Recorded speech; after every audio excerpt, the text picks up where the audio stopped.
beleza. Então, eu me graduei no doutorado em educação, aí no programa de pós-graduação em educação da FACED URGS, em 2019.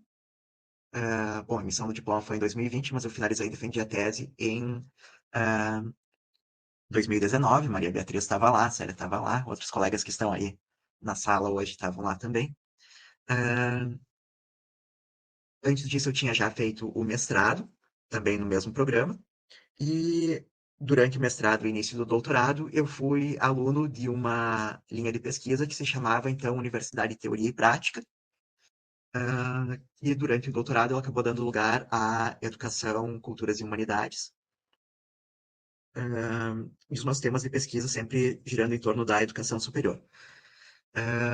Na época, após sair do mestrado, eu tive que esperar um ano para fazer a seleção de novo para o doutorado, então não tive uma grande experiência de egresso, as coisas foram um pouco combinadas, segui trabalhando em projetos de pesquisa e extensão. E posteriormente, após sair do doutorado, a minha inserção foi na vizinha, aí do outro lado da rua, a Universidade Federal de Ciências da Saúde de Porto Alegre, onde eu trabalhei no escritório de internacionalização por 2 anos. Foi uma experiência muito legal, marcada também por uma certa dificuldade de um posicionamento institucional mais definitivo. Então, nós temos uma questão que nos afeta como instituições federais de educação superior, que é a carência de carreiras com profissionais que tratem propriamente das questões de internacionalização. Então, o meu contrato ali foi como bolsista de desenvolvimento institucional.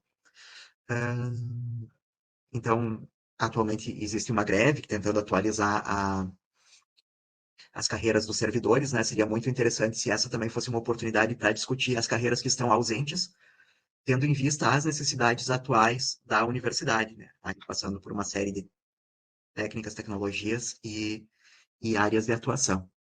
Então, esgotando o meu contrato na UFSPA, também dentro dos limites, né, da tentativa de se inserir como pesquisador doutorado, nós estávamos com o PNPD e outras linhas de financiamento congeladas. Eu busquei uma outra formação, uma outra atualização, então vim cursar um programa europeu, né? Ele é um mestrado conjunto Erasmus Mundus, para conhecer as realidades da educação superior em diferentes países. Então, passei já por uma série de instituições na, na Áustria, na Finlândia, na Holanda, na Índia,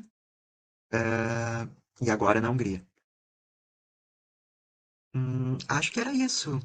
Não sei, Maria Beatriz, tem algum outro elemento que eu poderia destacar? Interessante para nós, muito interessante, né, para nós, principalmente para os novos doutorandos que estão aqui. Tá? E eu estou aqui com alunas que já conhecem, né, já está no final do doutorado, mas tem gente nova de doutorado e de mestrado. Então, e eu acho que dos outros professores, não sei se eu queria adiantar os dias doutorandos, né? O Lourenço e o Will também estão aqui. Nós temos um grupo importante de pós-graduandos, estamos em doutorandos aqui. Então, acho que é super importante mostrar que tu alçaste voos procurando ainda, né? Uma carreira, uma posição adiante, mas construíste oportunidades. Tá? E com isso também alargando as suas capacidades, as suas experiências, por exemplo, ter trabalhado num escritório de internacionalização, com uma parte, digamos, prática, né, da internacionalização, e agora procurando estudar outras coisas, né? Vamos fazer um pouco importante. Obrigada. Legal, é. Eu acho que, assim, o bacana de pensar que eu possa trazer dessa experiência para essa discussão é que, embora a gente tenha uma série de constrições estruturais, né, uma série de descontinuidades, também existem algumas possibilidades criativas por dentro do próprio sistema, por onde a gente possa se inserir e ter os períodos também de reflexão, reinvenção e tentar incidir, né, sobre as estruturas, em alguns aspectos, construindo novas possibilidades, novos elementos institucionais, novos componentes, e em outros casos também tentando superar alguns arcaísmos que persistem e que precisam ser revisados e reformados, né, dentro das nossas estruturas institucionais. Mas agora, então, se seguimos a apresentação, eu gostaria de compartilhar com vocês alguns elementos de tematização. Eu não vejo muito bem aí a câmera, as pessoas aparecem um pouco borradas, então não sei se quem eu acho que é, mas gostaria de saudar, eu vejo aqui os nomezinhos no MConf, né? Minhas amigas e meus amigos, que é sempre um prazer estar junto. Aqui no MConf eu vejo a Andréia, o Felipe, a Márcia. Então, fico muito feliz de ver também o pessoal aí que está na sala, que mandou um oi. E a série me pediu então que eu falasse aqui, fizesse uma tematização, né, dos elementos que estavam presentes na apresentação da Rússia. Ah, então, vamos lá, se podemos ir ali para começo. Isso.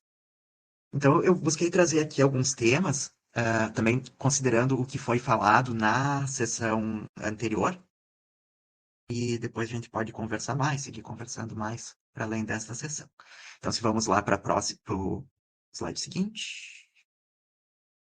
A minha ideia é discutir um pouco aqui com vocês, uma coisa que nós viemos pensando também, por conta desse projeto, a questão dos usos sociais da pós-graduação em educação, né? Porque quando a gente vai discutir os egressos e a inserção social deles, a gente está pensando o que eles estão fazendo, né, com esse processo de conhecimento e de autotransformação que se experimenta dentro de um programa de pós-graduação. E aí vem essa ideia de trabalhar um pouco com uma ideia que está lançada em Bourdieu, de usos sociais, ele fala em usos sociais da ciência, mas que a gente, para os nossos fins, né, sempre quando trabalha com um autor que está num contexto diferente do nosso, é promover esses movimentos de passagem, né? Então aqui promovendo um movimento de passagem dentro do nível da própria teoria. E aí a gente se move dessa maneira mais analítica, mais retroativa da análise do Bourdieu, para uma um pouco mais propositiva, né? Prática, como eu falei antes, construtiva, né? Que a gente faz a partir da estrutura em que a gente tá posto. Então, pensar que, além do hábitos, mas seguindo dentro do hábitos, a aplicação que os agentes se propõem a fazer das disposições e capitais formados a partir de sua associação com o campo acadêmico. E aí essa ideia de que fazer o uso social tem a ver com uma estratégia que favorece ou a conservação ou a transformação da estrutura, né? De acordo com como a gente mobiliza esses recursos, esse repertório que a gente acumulou para um ou outro fim, de acordo com a relação com as lógicas, a relação que a gente estabelece com as lógicas que estruturam os campos de poder. Então, a noção de campo, o conceito de campo, aliás, ele vem aqui mais presente, né? Isso está dentro da tradição da sociologia da educação, não tem tanta novidade. Agora, se a gente passa ao próximo slide, a gente vê uma aplicação desse conceito mais dentro da nossa vida material, e do que é, como a Maria Beatriz perguntou, aquilo que a gente vem fazendo, né, uma vez que se forma na pós-graduação. E aí eu trouxe aqui a fala da Marta na sessão de ontem em relação à colocação do professor Cláudio. Não sei se ele tá aí com vocês hoje, acho que a Marta tá, né? Ah, que é, assim, quais são as finalidades com as quais a gente chega à pós-graduação? Oi, oi. Oi, Cláudio. Ah, a Marta tá aí, né? Oi, Marta. Ah, a pós-graduação, mas essas finalidades também podem se transformar um pouco durante o processo. Então, quais as finalidades com as quais a gente sai? Então, a gente se mantém dentro de uma lógica, daquela lógica credencialista, napoleônica, que é uma das veias que nutre, né, a universidade brasileira, ou a gente combina, ou a gente contesta essa lógica com uma lógica que é também de transformação social, de democratização das estruturas. E eu acho que a Russell falou ali em cortes da pós-graduação, eu acho que era uma questão que, pelo menos num grupo, num fragmento da minha corte ali dentro do PPG, estava muito presente, que era essa questão da democratização das instituições. E da democratização das instituições não como um processo limitado, mas como associado à busca de democratização sem fim da nossa sociedade, que é uma coisa que nos anima. E não sei se a Denise está aí hoje com vocês, mas que a gente assim bebe dessa fonte, né? Ela falou em democratização, em participação, como elementos aspiracionais e motivadores da nossa discussão, da nossa definição de uma universidade latino-americana. Então a gente se inspira muito, muito nessas pessoas que levantaram e carregaram bandeiras, como a Denise e como a Maria Beatriz, né? Então também convido os colegas que estão chegando agora na pós-graduação, que estão aí, a, a poder também conviver e partilhar dessas inspirações que são tão significativas, né? E que são pessoas que também nos ajudam a pensar o doutorado para quê, o mestrado para quê, a universidade para quê, né? E a gente inscreve isso sempre dentro de alguns compromissos. Seguindo, então, ah, então pensar esse egresso da pós-graduação na sociedade é pensar ah, a mobilização de certos capitais que são obtidos dentro da universidade, né? Então aí o Bourdieu, nosso amiguinho, ele ele fala de um tipo de capital simbólico mais específico, que é esse capital de informação, né? E, embora ele não apareça com este nome, capital de informação, na tese da Marta, ele também uh, vai aparecer. Eu mencionei aqui os trabalhos da Marta e do Murilo, que são mais recentes, são os que eu tive contato mais recentemente, né, do PPGEDU, e que estão tratando, né, de como as pessoas obtêm certas informações dentro do campo universitário, uh, e elas passam por uma estruturação uh, de visões de mundo, de campo de possibilidades. E esse é o processo de transformação que permite aos egressos da pós-graduação se mover e, com esse movimento, deslocar certas coisas dentro da sociedade. Então, a gente tem, inclusive, não só um processo de acúmulo de capital, mas um processo de aprender como manejar uma espécie de conversão de capitais. E aí a gente passa por coisas que a Russell mencionou e que estão também na agenda das políticas públicas, que é essa mobilização de recursos do campo acadêmico-científico em outros campos de atividade profissional e, podemos dizer também assim, nos campos da ação política, né? Então, seguindo adiante,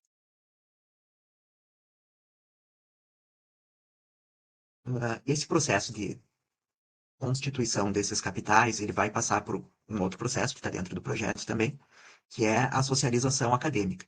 E aqui, quando eu estou falando em ação política, em transformação social, uh, eu estou chamando a atenção para o entrecruzamento de fontes normativas que constitui, né, a nossa formação dentro da universidade e dentro da pós-graduação. Então, a gente tem essa oportunidade de conviver com múltiplos etos do campo científico, mas não só, porque nós temos uma diversidade de agentes, de agendas, de atores dentro da pós-graduação, que são os nossos professores, os nossos colegas, os técnicos, que estão também associados a movimentos sociais, a origens sociais diversas, e aí a gente vai constituindo as nossas referências valorativas pela convivência,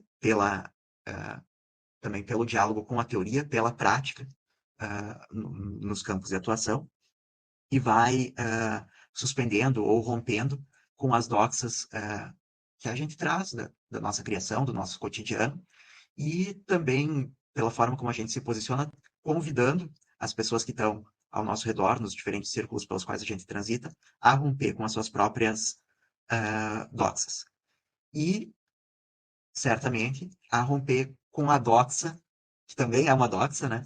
Uh, que rege as estruturas de poder do campo acadêmico-científico, que não se faz só de episteme, né? Se faz também de doxa. Então, o meu chamado, o meu interesse para entender essa transformação nas estruturas cognitivas, né? Através da formação pós-graduada. Seguindo, então,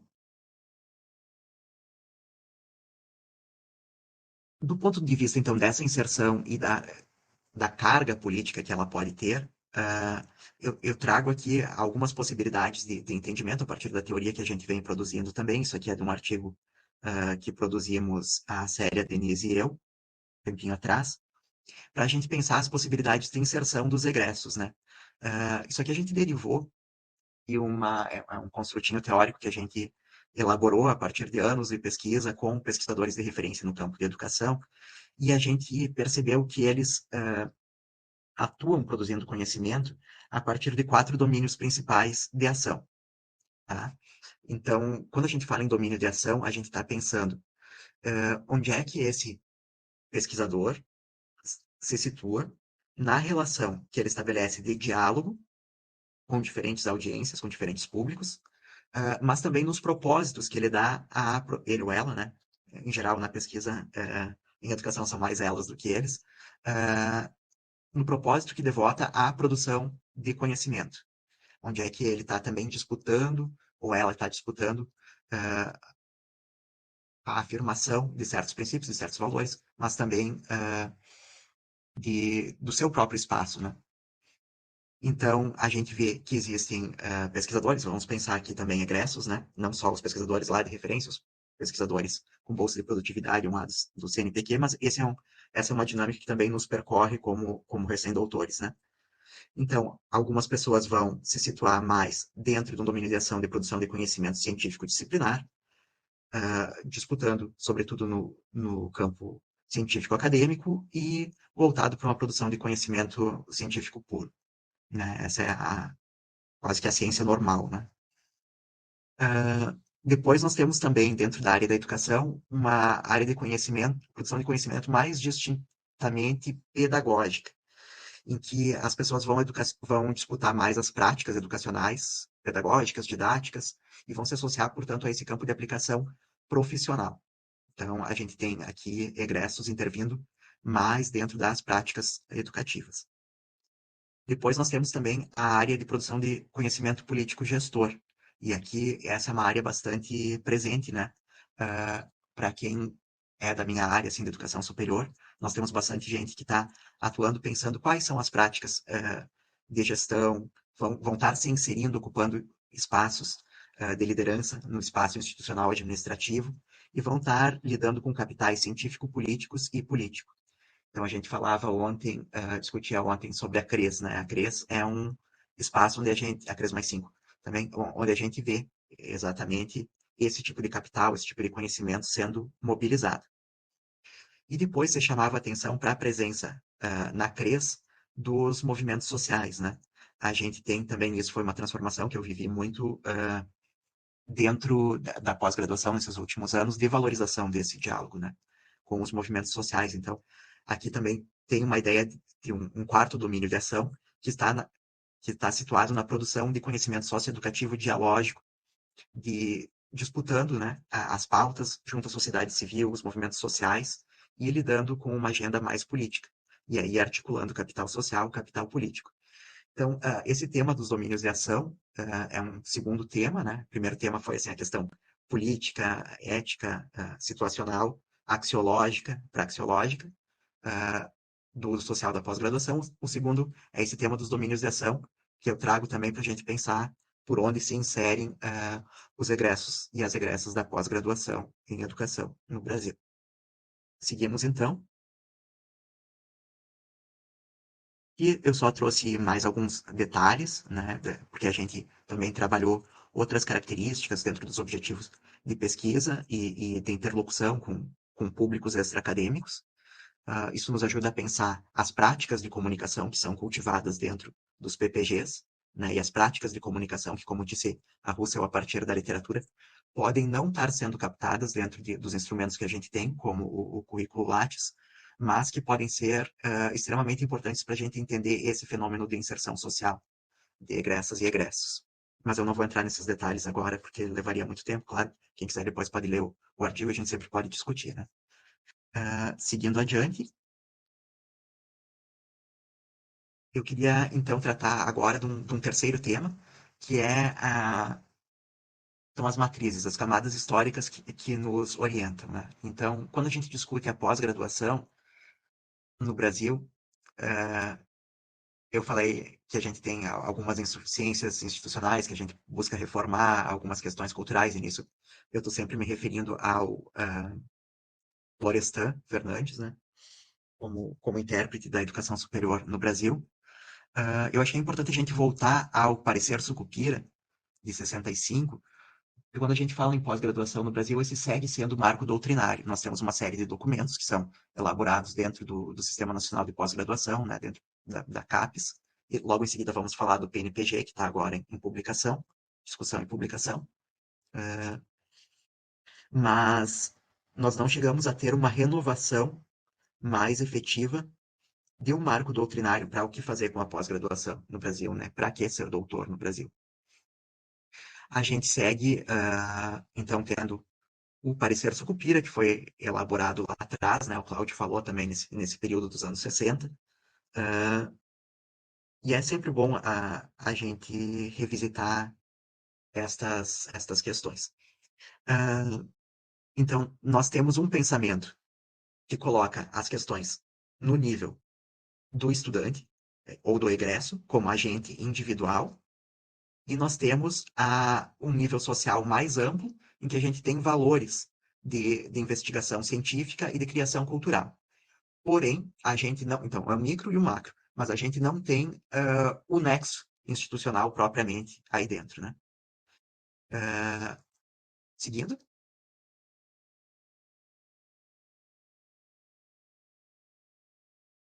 mais um pouquinho aqui de parecer Sucupira. Então, a gente tem essa ideia do desenvolvimento do setor produtivo, lembrando que nós estamos na década de. Estamos virtualmente, né? Na década de 60, e nós temos essa ideologia do desenvolvimento nacional muito presente. Então, nós temos a questão do desenvolvimento do setor produtivo, a questão do desenvolvimento cultural e a questão do desenvolvimento do setor educacional, nenhuma das quais nós respondemos adequadamente nas últimas 5 décadas, sobretudo porque nós tivemos, né, governos que não foram bons. Nós tivemos aí 2 décadas de ditadura, uma década de anos 80 perdida, depois nós tivemos neoliberalismo, depois nós tivemos um ensaio democrático mais intenso, novamente, né, outro ensaio democrático intenso, que foi interrompido, né, até uma colega minha, uma amiga minha, escreveu a tese sobre evolução, né, da educação superior no Brasil sob a ótica da economia e chamou esse processo de inclusão interrompida, né. Temos aí a Bruna que estuda sob a ótica da massificação. Mas a gente não chegou, de novo, a ter um desenvolvimento institucional que permitisse canalizar avanços e produções do ponto de vista da geração de conhecimento na pós-graduação até a transformação da nossa realidade social de uma maneira mais eficiente. Seguindo, então, o que o MEC colocava quando ele pediu lá para o então Conselho Federal de Educação, que era o Sucupira e companheirinhos, nos anos 60, para pedir, encomendou esse parecer, que foi o marco doutrinário, ele queria 3 metas, né? A expansão, que a pós-graduação subsidiasse a expansão quantitativa do ensino superior com qualidade, que a pós-graduação subsidiasse a pesquisa científica por meio da formação de pesquisadores e que nós tivéssemos intelectuais e técnicos para promover o desenvolvimento nacional em todos os setores. Qualquer semelhança com o atual Plano Nacional de Educação e o Plano Nacional de Pós-Graduação em gestação não é mera coincidência, né? Como eu disse, nós tivemos perturbações, né, no progresso das forças democráticas que não nos permitiram avançar muito nisso. Mas tem outras questões também, então vamos adiante. Aqui já entramos na nossa década atual e aí nós temos o nosso PNPG, né? Vamos contar que este PNPG atual, ele é um pouco diferente dos anteriores, se não me engano esse é o sexto. Ele traz algumas informações de base que outros de diagnóstico que outros PNPG nem sempre tiveram. Eram mais metas. Esse aqui está um pouquinho mais antenado na realidade, né? Acho que tivemos um bom progresso na Constituição deste e também pelo momento histórico em que ele foi elaborado, né? Um momento de reconstituição de Brasil, de tentativa de união e reconstrução. Mas aí a gente vê esse nosso cenário da pós-graduação que não é muito feliz. A gente vê uma grande quebra, aqui é a evolução quantitativa, né, dos titulados. A gente vê uma grande quebra ali a partir de 2019, muito em função da pandemia, mas também a gente tinha um crescimento que estava arrefecendo em função da falta de perspectivas no setor acadêmico, né? Então, aqui nós temos outro tema, né, para inserção dos egressos. Em primeiro lugar, é que a gente tem menos egressos, né? Em segundo, quais são as possibilidades criativas que eles desfiam, desenrascam, diante de condições muito precárias. A gente vê aqui que o único que tem um crescimento, mas tão pequenininho que nem se registra no gráfico, assim, que é um pouco mais significativo, é o doutorado profissional. Ah, que ele vai passando ali, ele estabiliza dá uma recuada, né, em 2020, mas depois ele sobe um pouco mais. E aí, 2021 para 2022 também tem uma subida no doutorado acadêmico, por ser mais longo, ele é também mais resiliente, né? Então a gente manteve pessoas que já tinham entrado antes da pandemia se graduando ainda. Também dentro do período de prolongamento, né? Das bolsas que houve por política nesse período. Então aqui temos outro tema que é a flutuação nos números, né, desses egressos. Seguindo então, e aqui só para lembrar, né, que dentro do Brasil são muitos Brasis, ah, a Maria Beatriz realçou ontem a questão do gênero, a Marta falou também na questão da raça. Vamos trazer aqui também um outro contorno, né, que é a questão das regiões. Então, a gente vê que a titulação de doutores, ah, ela, por 100 mil habitantes, ela é muito distinta nas diferentes regiões do Brasil, e a gente vê que algumas regiões, vamos colocar assim, o norte, não estava em 2022 no nível em que estava, sei lá, o centro-oeste em 2010, né? E mesmo o centro-oeste é uma grande diversidade, né? Na Brasília não é Barra do Garças. Seguindo então, o NPV ele trata então de 6 desafios. E eu queria chamar a atenção para o nosso trabalho com egressos, para esses dois últimos, que são ampliar as interações com o mundo do trabalho e expandir o sistema de pós-graduação com qualidade. Vamos lá ver então o que nós temos nas relações com o mundo do trabalho.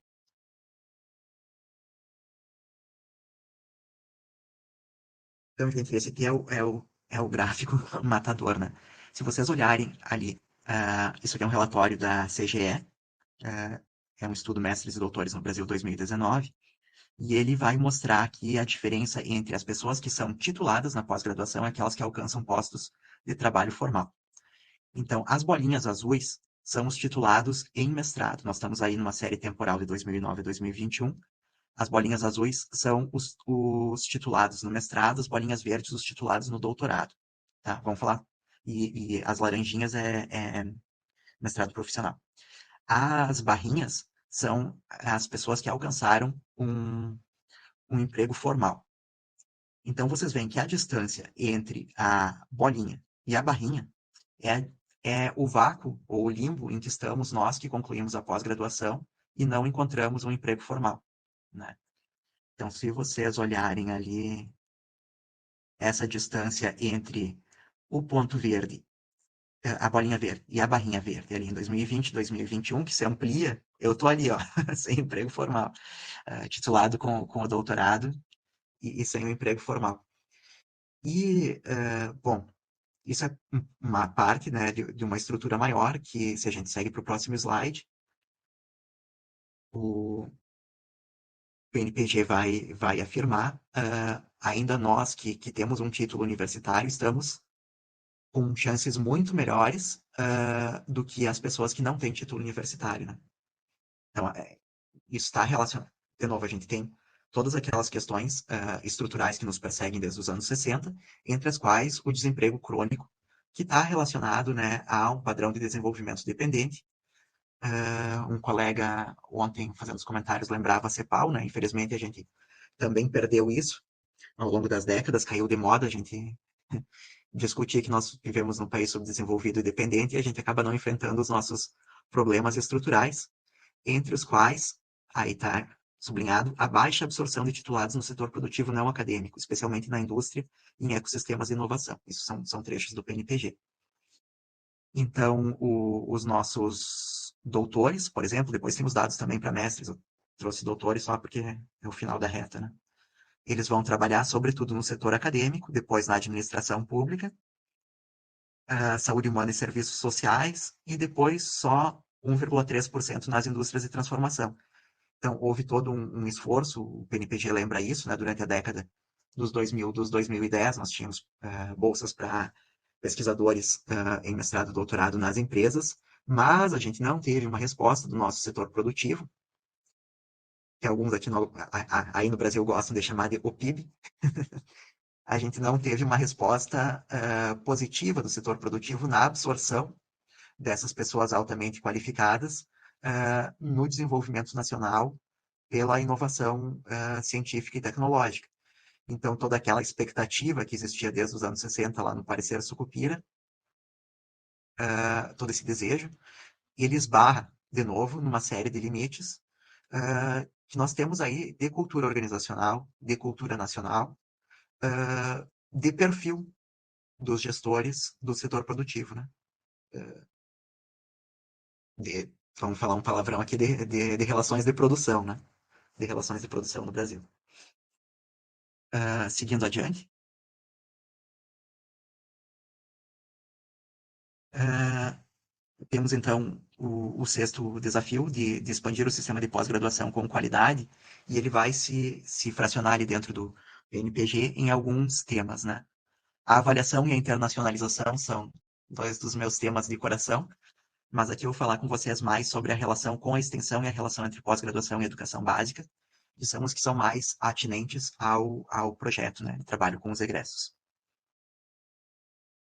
Então, em termos de relação com a extensão, nós temos aqui alguns números que o PNPG traz, tratando dessa relação que é mais ausência do que presença, e que a gente vem se esforçando por dentro do SNPG, né? Você sabe, vocês fazem parte disso, para mobilizar essa relação maior pós-graduação-sociedade, inclusive a partir dos segmentos sociais que estão presentes dentro da universidade agora, né? E trabalhar essas relações, esses projetos, esses programas de extensão uh, a partir da própria pós-graduação. Acho que foi a Célia que disse ontem, não lembro, que chega um ponto que a gente pesquisa, pesquisa, pesquisa e a gente quer colocar em prática, né? A gente diz, tá, mas afinal de contas essas coisas que eu estou fazendo fazem algum sentido para o meu país? Como é que a gente muda um pouco essa realidade? Então, essa relação com a extensão é uma questão que precisa ser mais identificada e aprofundada. Eu acho que a partir do nosso trabalho com os egressos, a gente pode dar uma força nisso também, né? Buscar entender quais foram as relações tecidas com a extensão durante a formação pós-graduada e após ela, nas distintas cortes. Aqui nós temos uma divisão por áreas, né? E aí, com financiamento, sem financiamento. Aqui eu tenho uma outra dimensão de desigualdade, né? Porque a gente vê aqui que tem disparado mais nas humanas e disparado menos lá nas exatas e da Terra. A gente sabe por fatores de priorização que as exatas e da Terra, e também por fatores históricos, né? Tem fontes aí que a gente pode citar de gente que esteve à frente da área da educação e escreveu artigos sobre as disputas dentro da CAPES, que as humanas são as mais subfinanciadas e que as exatas e da Terra têm um bom financiamento. Ao mesmo tempo, a gente sabe que tem muito mais programas de pós-graduação em humanas do que em exatas e da Terra. Então, todo esse número que aparece aqui, a gente teria que ler com mais cuidado. Ele é um número muito, muito natural, muito bruto, absoluto. A gente teria que relativizar, considerando também o financiamento disponível nas diferentes áreas disciplinares, mas também o número de pessoas envolvidas nas distintas áreas disciplinares, né? Seguindo adiante. Então, a gente tem essa questão que entra na agenda da CAPES, andou meio distorcida desde 2015, 2016, mas que é a relação da pós-graduação com a educação básica. Então, lembrando de novo que a Russell falou, nós temos muita gente que vem para a pós-graduação em educação da educação básica e volta para a educação básica. A Marta está aí que não me deixa mentir. E a gente não presta tanto atenção a esse fenômeno, a esses canais, e pesquisar egressos é uma possibilidade, de novo, eu estou sempre batendo nessa tecla, de estabelecer aquele meio de campo do meso entre o individual e o macro, né, assim, as realidades individuais e aspirações sociais que a gente não conecta direito desde 65. Não conecta direito, como vinha falando, e o PNPG reconhece pela descontinuidade das políticas, pela carência de uma perenidade na política que se dá também pela construção dos canais institucionais, né, essa falta da ausência da institucionalização do Sistema Nacional de Educação, da não efetivação plena do regime de colaboração, e aí vocês valorizem essa senhora Maria Beatriz, que aí está com vocês, porque ela vem trabalhando por isso há décadas, né? Ah, valorizem também a Denise, que não sei se está aí com vocês hoje, mas esteve ontem, que deu muita contribuição para a avaliação institucional, que também foi uma forma pela qual, pelo menos no campo da educação superior, a gente teve alguma ideia, né, de Sistema Nacional de Nacionalização da Educação Superior. E valorizem também, né, vocês mesmos, vocês mesmos, todos esses profissionais da educação, falei na Marta, né, que estão aí lutando contra essas sucessivas ondas de desprofissionalização, de ausência de direitos, de precarização, de aumento das responsabilidades, de redução da autonomia, além da baixa qualidade na formação, né? Isso vem sendo uma preocupação muito presente no Ministério hoje em dia. Mas, se passamos ao próximo slide, essa é uma área pela qual a gente ainda pode atuar mais na questão da formação, se a gente pensar também pelo acompanhamento de egressos, qual é a serventia, qual é o uso social que os nossos programas de pós-graduação estão dando dentro do Sistema Nacional de Educação para essa profissionalização, em termos de atender às necessidades de formação continuada, especialmente na modalidade profissional, uh, dos profissionais de educação que estão nas escolas, sobretudo nas escolas públicas não diferenciadas, que é onde estão as maiores dificuldades e a maior quantidade da população estudantil brasileira, de realizar uma formação continuada, coerente, relevante, de qualidade, e uma outra fronteira de luta, né, que faz parte desses canais institucionais da institucionalização, que seja reconhecida dentro dos planos de carreira. Então, esse é um questionamento que a gente sempre faz e sempre traz, especialmente quando a gente está nas instâncias em que se encontra, nessas discussões acadêmicas, com gestores dos governos nas diferentes esferas de governo, né? Especialmente diante da fragilidade na regulação das especializações. E o que a gente faz em termos de regular dentro da área das licenciaturas, da pedagogia, do magistério, com relação à formação de supervisores escolares, de orientadoras escolares, né, desses cargos de direção, que pelas diretrizes nacionais deve se dar também em formação pós-graduada, mas nós nem sempre temos especializações que deem conta disso mais adequadamente e com esta qualidade de produção de conhecimento, de produção de ação política, de produção de agência social, que a gente gostaria dentro dessa possibilidade de democratização. Acho que, se seguimos adiante, chegamos às linhas de pesquisa, então, e, como a Russell falou, há uma grande autonomia dentro da universidade para definir, mas que a gente precisa também olhar para as trajetórias dos egressos para entender se elas têm coerência com as nossas necessidades produtivas, culturais, científicas, intelectuais, de desenvolvimento político da nossa sociedade. A CAPES, então, para o PNPG, fez um estudo em todos os programas de pós-graduação para identificar onde estavam as relações com a educação básica e encontrou aqui, então, estas áreas aí como temáticas em que há uma aproximação, né? Dentro do PPG-DU eu posso dizer que conheço mais especificamente a linha aí da gestão de políticas educacionais, né? a ideia de formação de professores está mais dispersa, da didática também. O ensino-aprendizagem também está aí, educação e tecnologia também está aí. A diversidade e educação especial do campo indígena também está aí, né? Diferentes linhas.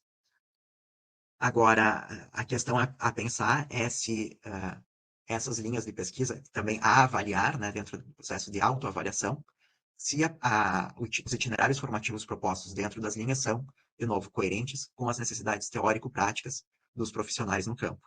E aí, por isso, eu trouxe também essa ideia dos domínios de ação, fiz todo esse resgate histórico, para a gente entender o que a gente propõe dentro do currículo, para que a gente possa constituir esse meio de campo do método institucional, dos canais, conectando universidade e distintos espaços de atuação, para promover essas transformações sociais que são tão necessárias. Né? Quais são as ferramentas? Seguindo, então, não posso deixar de retomar as discussões da CRES e colocar esse convite, né? Agora eu não estou aí, mas em alguns meses estarei de volta a Porto Alegre. A gente pode seguir discutindo, quem sabe retomando entre os eixos de ação da CRES, esses que eu destaquei me pareceram serem os mais atinentes à nossa discussão. O que a gente pode fazer para conectar, porque nós temos também esse desafio, né? Nós conversamos sobre a CRES com alguns gestores, a Célia, eu e outros parceiros, e nós temos também esse desafio, e tem que ver como a gente traz isso para a pesquisa com egressos, de conectar as diferentes esferas de discussão sobre educação superior e suas políticas, que em geral passam pelos mesmos atores, mas a gente não vê, por exemplo, um diálogo entre PNPG e documentos da CRES. Então, como somar esforços, isso também é uma construção de meio de campo institucional, somar esforços para que a gente possa trabalhar na mesma linha, constituir fontes de dados, né, como a Russell falava, que possam alimentar as nossas aspirações, as nossas metas das nossas políticas em diferentes linhas e não gerar a dispersão e a divergência, mas a convergência desses esforços, de modo que o que a gente está fazendo de um lado alimenta o que está fazendo do outro, porque os princípios são os mesmos. Então, todas essas questões são coisas que podem nos inspirar nos esforços de acompanhamento dos egressos. Tá, eu vou parar por aqui, então. Agradeço a vocês pela atenção. Desculpa qualquer confusão,